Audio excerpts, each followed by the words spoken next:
I heard something yesterday. I don't know if it's true, but someone was telling me that when Hakeem Olajuwon first went to America for the first time, he picked because he went to the University of Houston before getting drafted by the Houston Mm-hmm. Rockets. Mm-hmm. That he apparently picked the University of Houston because the airport security guy in JFK told him that the climate in Texas is the most similar to Nigeria, and that's why he went to Houston.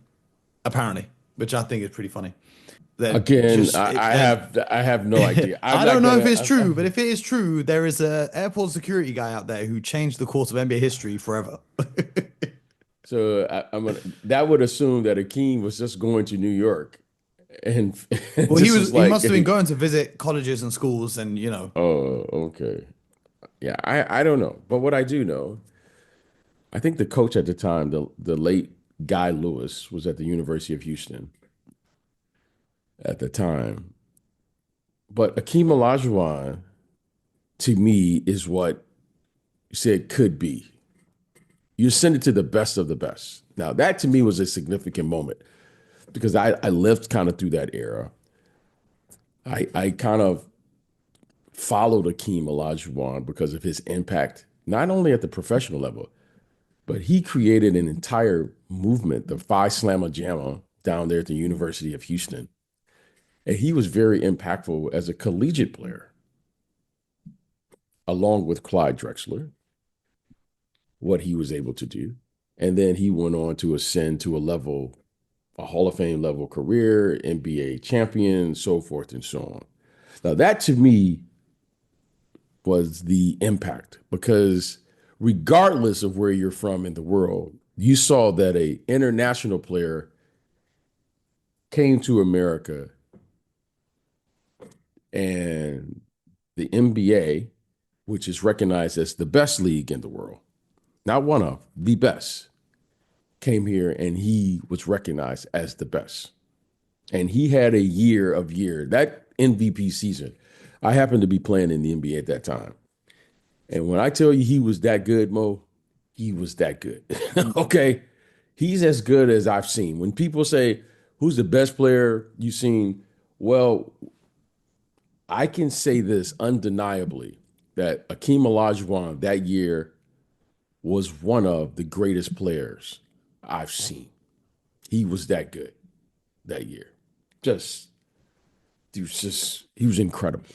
Okay. And I happen to have seen a few great players, but he's in that room of excellence, as I like to refer to. Mm. And He's in the room, okay? Not the Hall of Fame. He's in the room of excellence. I feel like he's one of the most underrated. You know, when people have all-time You conversations about know, top 10 players of all time, it, I feel like he's the most underrated in all of these conversations by yeah, I people. I don't don't think they know. really understand. Well, no, let's get them to understand. I don't know who you listening to. I don't know what you heard about me. I don't know what you heard about the NBA, but let me assure everyone here. I saw a man play in the NBA, and I'm let's go all the way back to the beginning. It's hard for me to believe that there are 9 players who've put on a uniform that's better than him. It's hard for me to say. Okay, it's hard for me to believe that you're going to tell me that there were 9 players that were better than Akeem Olajuwon, regardless of generation. This forget that old school, new Well, school, this is who the you funny part seen. is Kobe, LeBron, even Dwight Howard, they all go to Houston to work out with Hakeem Olajuwon, to learn from him, to learn how to improve their footwork, to learn how to score with their back to the basket. I'm going to put him. I'm not going to put him in. I don't even want to underestimate. I'm going to put Akeem Olajuwon, and I'm going to start this right here, right now, because I want to make sure that wherever you listening to, that you understand we have the Hall of Fame, right? And people get to the Hall of Fame, and congratulations to everyone's made it.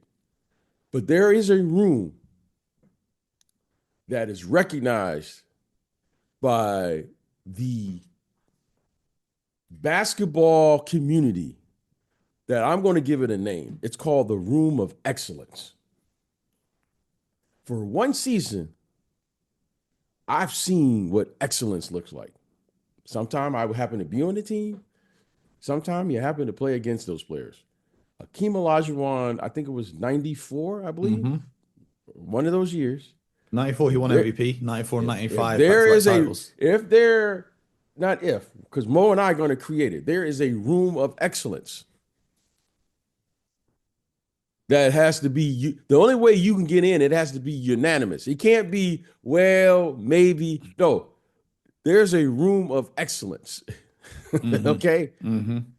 okay, and Akeem Olajuwon is in that room. So there's no undervalue and everybody who played in that era would agree that Akeem Olajuwon deserves to be in that room. Okay.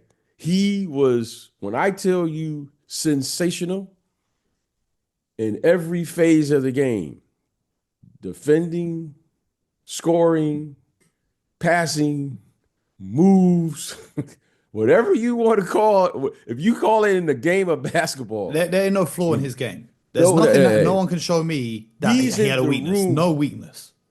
Forget the top 75. He's in the room of excellence. If you want to know what the center position could look like, just go look at him. Mm-hmm.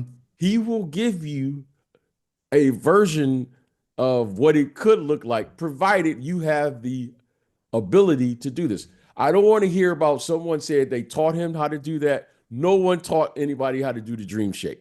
Mm. No one taught someone to utilize that level of footwork. There's only one person walking on the planet that can have that. And you have to be in the room of excellence, because to be in that room, there has to be creativity. When you say a signature move, if Mm. you just say dream shake, Mm. everybody should know what that is. Mm. And if you don't know what it is, then reconsider calling yourself an NBA fan. YouTube is free. So let's not undervalue the room of brilliance. He was absolutely brilliant. Like Mm-hmm. when you say an artist, he was an artist. That man there played the game, and you were just like, how did he learn how to do that? Like he was playing at angles you never saw before. He was doing things that was just, it was just a gift. So he's in that room. I'm going beyond the 75. The 75 is just for the novice.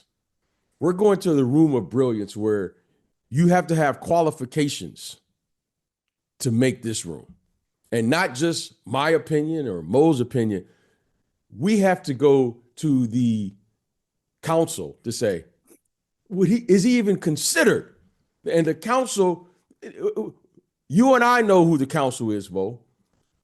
Okay, this isn't for public. We go to the council and say, is he good enough to be in the room of brilliance? Okay, Akeem Olajuwon is there. I want to make this clear. There is no argument of who he is. I don't want to hear this. No, if you don't know, just And go study him. and one thing I'll say on Hakeem, he lived in the UK for a little bit. Yeah, His daughter came over here to study, and he moved over here. I met with him a couple times. Had some great conversation with him. Great human being. Not just a great basketball player, great human being. But he would spend a lot of his time. He partnered with a basketball club here, and he would do camps in the summertime to kind of pass on his knowledge to the kids that are trying to learn basketball over here as well. So shout out to Hakeem every time.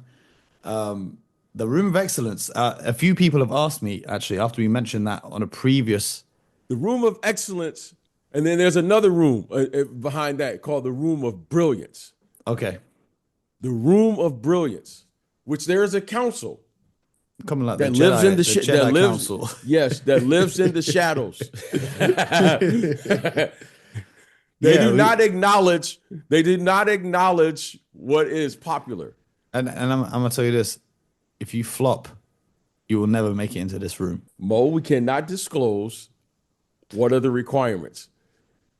If you're a Akeem crybaby, you can't Olajuwon, make it into this room. Akeem Olajuwon sits in the Oh, room he's of comfy. brilliance. He's got a sofa with his name on it. Yes, yeah. I don't want to hear, well, he's undervalued. No, brilliance. You might not see it because everyone can't see it. You shouldn't be able to see it.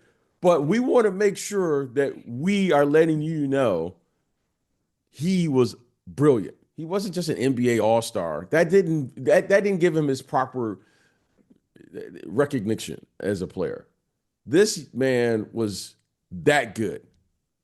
That man was there was good, and then there was like, oh wow. No, no, I think the best way to describe it is, do you know how good you have to be to get picked ahead of Michael Jordan and yet still no one's mad that they picked you instead of Michael Jordan? I think that just sums it up because I don't think there's many players ever that you could say Yes, that about. I can say it, and that was the right pick.